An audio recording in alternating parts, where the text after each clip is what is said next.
সে একজন স্বীকৃত দূষর, কারণ সে খুনি শেখ হাসিনার কাছ থেকে অনুদানের 10 লক্ষ টাকা নিয়ে এসে এই মামলাটাকে ঘুরিয়ে দিয়েছিল।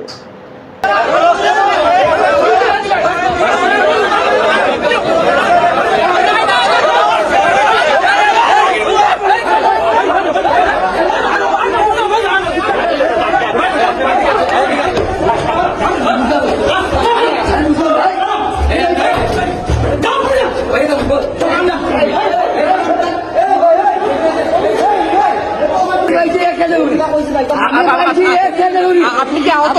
হ্যাঁ, আমি আহত।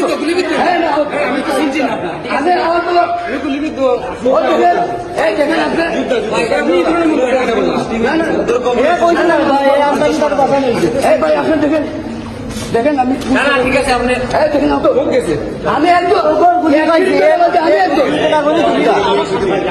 আমি একজন ওই দেখেন আপনারা মারছে কেন? পাশে তারা ভুল ভাই আপনার আমি নাম সেলিম আমার চোখের সামনেই সেলিম সেদিন গুলিবিদ্ধ হয়ে চোখ হারিয়েছিল। আমি নিজেও সেদিন গুলিবিদ্ধ হয়েছিলাম। অল্পের জন্য আমি প্রাণে বেঁচে গেছি, আমার চোখ হয়তো বেঁচেছে, কিন্তু সেই দিন সেলিম, টিপু সহ আমাদের অনেক নেতাকর্মীরা চোখ হারিয়েছে, হাত হারিয়েছে। আজকে তাকে যে ঘাড় ধাক্কা দিয়ে বের করে দিয়েছে, সে একজন স্বীকৃত দূষর, কারণ সে খুনি শেখ হাসিনার কাছ থেকে অনুদানের 10 লক্ষ টাকা নিয়ে এসে এই মামলাটাকে ঘুরিয়ে দিয়েছিল। সে ওই মামলায় আজকে যদি হাসিনার পতন না হতো, আল্লাহ না যদি আমাদেরকে দয়া করেছেন, যদি 5ই আগস্ট হাসিনার পতন না হতো, তাহলে আজকের এই দিনে হয়তো আমাদের অনেক সহযোদ্ধাদের তুরাব হত্যাকাণ্ডের দায় নিয়ে আমাদেরকে জেলে থাকতে হতো।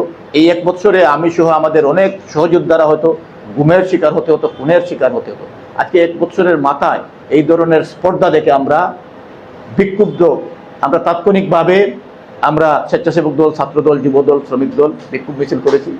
আমরা 72 ঘন্টার আলটিমেটাম দিয়েছি।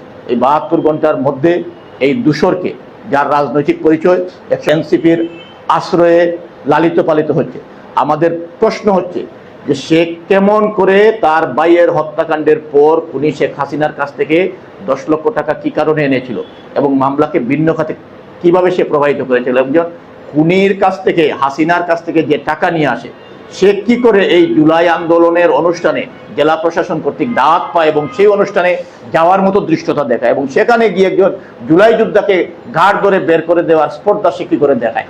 জেলা প্রশাসনের দায় এড়াতে পারবেন না।